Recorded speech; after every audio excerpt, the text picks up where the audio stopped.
जय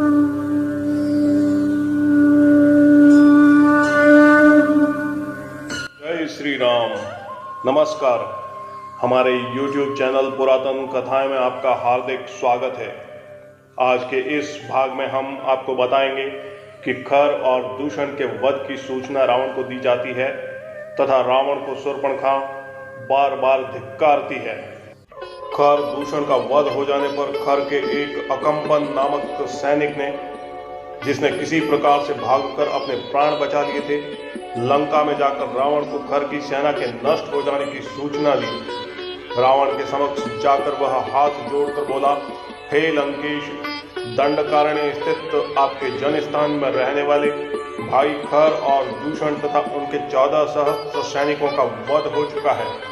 किसी प्रकार से अपने प्राण बचाकर मैं आपको सूचना देने के लिए आया हूँ।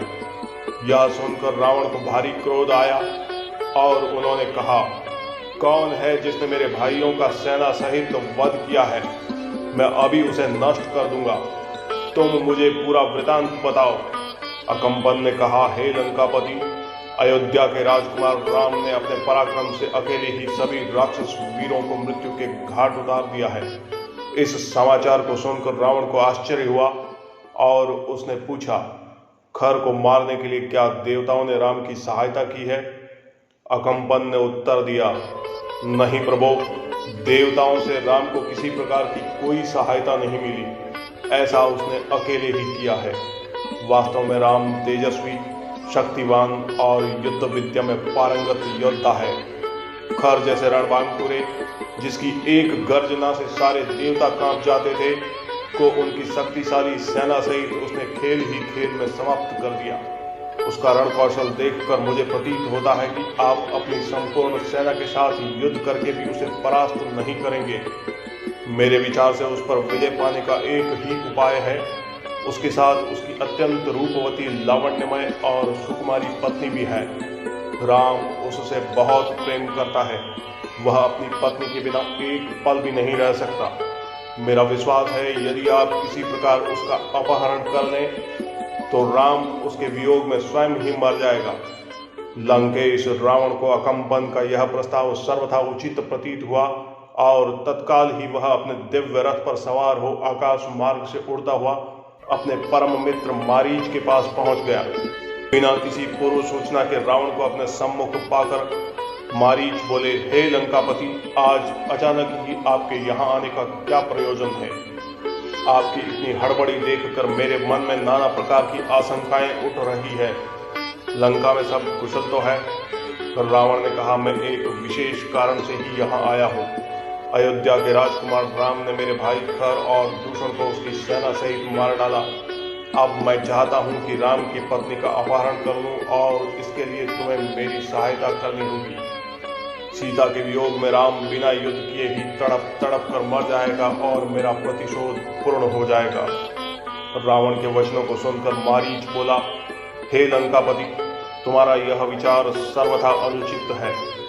जिस किसी ने भी तुम्हें सीता को हरने का सुझाव दिया है वो वास्तव में तुम्हारा मित्र नहीं, शत्रु है।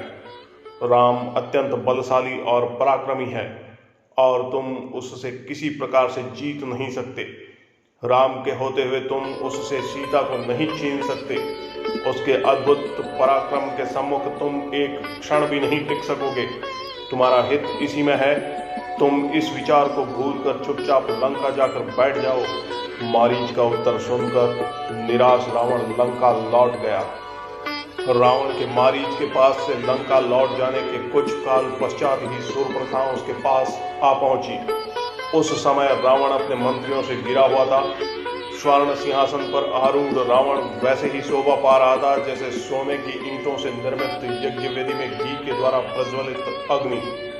समर भूमि में साक्षात यमराज की भांति दिखाई पड़ने वाला रावण देवता, गंधर्व आदि सभी को जीत चुका था। राजोचित लक्षणों से संपन्न रावण ने वैदूर्य मणि तथा तपाए हुए सोने से निर्मित आभूषणों से अलंकृत हो रहा था। उसके अंगों पर विष्णु के चक्र और देवताओं के विभिन्न आयुधों के अनेक प्रहार हुए, किंतु उन प्रहारों के बाद भी उसका कोई भी अंग खंडित नहीं हुआ था। वह रावण पर्वत शिखरों को तोड़कर फेंक देने वाला, देवताओं को रौंद डालने वाला, धर्म को जड़ से काट देने वाला, दूसरों की मर्यादाओं के सतीत्व का नाश करने वाला, यज्ञों में विघ्न डालने वाला तथा दिव्यास्त्रों का प्रयोग करने वाला था। उसने समुद्रों तथा पर्वतों पर विजय प्राप्त किया था, नागराज वासुकी को परास्त किया था, तक्षक की प्रिय पत्नी का हरण किया था, कुबेर पर विजय प्राप्त करके उससे उसका पुष्पक विमान छीन लिया था। इंद्रादि समस्त देवता उससे भयभीत रहते थे, वायु देवता उस पर पंखा डुलाते थे, वरुण उसके यहाँ पानी भरता था, वह मृत्यु को भी परास्त करने की सामर्थ्य रखता था। उसने 10,000 वर्षों तक घोर तपस्या करके तथा ब्रह्मा जी को अपने मस्तकों की बलि देकर देवता, दानव, गंधर्व, पिशाच, पक्षी और सर्पों से संग्राम में अभय प्राप्त कर लिया था। मनुष्य के सिवा किसी से भी उसे मृत्यु का भय नहीं रह गया था। शूर्पणखा राम के द्वारा तिरस्कृत होकर अत्यंत दुखी हो रही थी।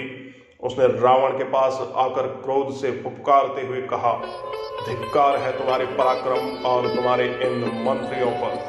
तुम अपनी विलासिता में डूबे हुए हो, तुम सब तो सुरा सुंदरियों में व्यस्त रहते हो।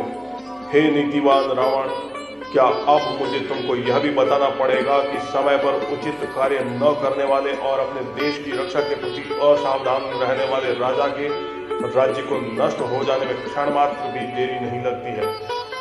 तुम्हें ज्ञात होना चाहिए कि वृक्ष से गिरे हुए पत्ते और राज्य से च्युत राजा का कोई मूल्य नहीं होता है। प्रजा उसी राजा की पूजा करती है जो स्थूल आंखों से सोता है किंतु नीति की आंखों से जागता है, जिसका क्रोध प्रलयंकर और प्रसन्नता सुखदायिनी होती है। जिस राजा के गुप्तचर सक्रिय और सतर्क नहीं रहते वह राज्य करने योग्य नहीं होता है। तुम्हारे गुप्तचर तो मूर्ख, अयोग्य और आलसी है। तुम्हारी बुद्धि दूषित है और तुम्हारे मंत्री भी सर्वथा अयोग्य है। उन्हें अभी तक यह पता नहीं है कि उनके राज्य दंड कार्य में कितनी भयंकर घटना घटित हो चुकी है। मेरे वीर भ्राताओं, खर दूषण का 14 सहस्त्र राक्षसों सहित संहार हो चुका है। जो ऋषि मुनि कल तुम्हारे नाम से थर थर कांपते थे, वे आज सर उठाकर निर्भय हो घूम रहे हैं। तुम तो राम द्वारा किए गए भीषण हत्याकांड से अभी तक अपरिचित हो। शूर्पणखा के कटु वचनों से कुपित होकर रावण बोला, शूर्पणखे, मुझे बताओ कि राम कौन है, उसका बल और पराक्रम कितना है। दुष्कर दंडक वन में उसने किस लिए प्रवेश किया है, उसके पास ऐसा कौन सा अस्त्र है जिससे उसने खर दूषण और त्रिशरा का सेना सहित संहार कर दिया। उसने तुझ जैसी सुंदर अंगों वाली को क्यों कुरूप बना दिया। रावण के प्रश्नों का उत्तर देते हुए शूर्पणखा ने कहा, हे भाई, महाबली राम अयोध्या नरेश दशरथ के पुत्र हैं। वे अत्यंत निपुण धनुर्धारी हैं। वे अकेले और पैदल थे तो भी उन्होंने मात्र 1.5 मुहूर्त में समस्त राक्षसों का संहार कर डाला। मैंने राम के बाणों की वर्षा से राक्षसों को मरते हुए तो देखा, किंतु यह नहीं देख पाई कि कब राम ने धनुष खींचा और कब बाण छोड़ा। स्त्री होने के कारण राम ने मेरा वध नहीं किया और केवल अपमानित करके छोड़ दिया। राम के समान ही पराक्रमी उसका भाई लक्ष्मण और अत्यंत सुंदरी उसकी पत्नी सीता भी उसके साथ है। इस भूतल पर मैंने आज तक सीता के समान रूपवती अन्य कोई स्त्री नहीं देखी है। जब मैं सीता को तुम्हारी भार्या बनाने के लिए लाने के लिए उद्यत हुई तो लक्ष्मण ने मुझे कुरूप बना दिया। सीता तुम्हारी ही भार्या बनने योग्य है, अतः तुम उसे शीघ्रातिशीघ्र हर लाओ। शूर्पणखा का कथन सुनने तथा अपने मंत्रियों से विचार विमर्श करने के पश्चात रावण ने सीता को हर लाने का निश्चय कर लिया। तत्काल उसने अपना रथ तैयार करवाया और उस पर सवार हो अपने मित्र मारीच के पास पहुंच गया। मारीच ने रावण का समुचित सत्कार करके पूछा, राजन, लंका में सब कुशल तो है ना? आप इतनी जल्दी पुनः कैसे लौट आए? रावण बोला, हे मारीच, क्रूर और मूर्ख राम ने अपने बल का आश्रय लेकर मेरे भाई खर और दूषण सेना सहित त्रिशरा का वध कर दिया है। उसने मेरी बहन शूर्पणखा को भी कुरूप बना दिया है। तुम मेरे मित्र हो, मित्र ही संकट के समय मित्र की सहायता करता है। मैं जानता हूं कि मेरे मित्रों और शुभचिंतकों में तुमसे बढ़कर बलवान, नीतिवान और मुझसे सच्चा स्नेह करने वाला और कोई नहीं है। अतः हे मारीच, मैं चाहता हूं कि तुम रजत बिंदुओं वाला स्वर्ण मृग बनकर राम के आश्रम के सामने जाओ। तुम्हें देखकर सीता अवश्य राम लक्ष्मण को तुम्हें पकड़ने के लिए भेजेगी। उन दोनों के चले जाने पर मैं अकेली सीता का हरण करके ले जाऊंगा। राम को सीता का वियोग असह्य होगा और विरह की इस अवस्था में राम को मार डालना मेरे लिए कठिन नहीं होगा। रावण के वचन सुन मारीच बोला, हे लंकापति, जैसे कि मैं पहले भी कह चुका हूं कि ऐसा करना तुम्हारे लिए उचित नहीं होगा। यह कार्य तुम्हारे जीवन के लिए काल बन जाएगा। आश्चर्य की बात है कि वेद शास्त्रों के ज्ञाता होते हुए भी तुम पर स्त्री हरण जैसा भयंकर पाप करने जा रहे हो। तुम्हें ज्ञात होना चाहिए कि राम के क्रोध से तुम बच नहीं सकोगे। मारीच के इस उत्तर से क्रुद्ध हो रावण ने हाथ में खड्ग ले लिया और बोला, मारीच, मैं तुम्हें अपना मित्र समझकर तेरे पास आया था, तेरा अनर्गल प्रलाप सुनने के लिए नहीं। तेरी कायरतापूर्ण युक्तियों को सुनकर मैं अपना विचार नहीं बदल सकता।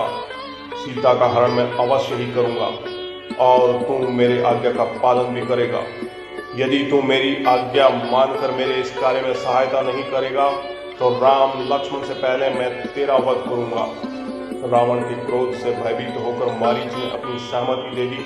उसकी सहमति से प्रसन्न होकर रावण बोला, अब सिद्ध हो गया है कि तू मेरा परम मित्र है। रावण उसे लेकर दंडक वन में पहुंच राम के आश्रम की खोज करने लगा। जब आश्रम मिल गया तो मारीच ने रावण के निर्देशानुसार मृग का रूप धारण कर लिया और आश्रम के निकट विचरण करने लगा। इस अद्भुत स्वर्णिम मृग की शोभा देखकर सीता आश्चर्यचकित रह गई और विस्मित होकर उसके पास पहुंची। मायावी मारीच ने अपनी मृग सुलभ क्रीड़ाओं से सीता का मन मोह लिया। तो दोस्तों, आज के भाग में इतना ही। अगले भाग में आपको सीता हरण तथा मारीच वध के विषय में बताएंगे। हमारा आज का यह अंक आपको कैसा लगा, कमेंट्स बॉक्स में अपनी प्रतिक्रिया के साथ लाइक करके अनुग्रहित करें तथा हमारे YouTube चैनल पुरातन कथाएं को सब्सक्राइब करें, शेयर करें। धन्यवाद।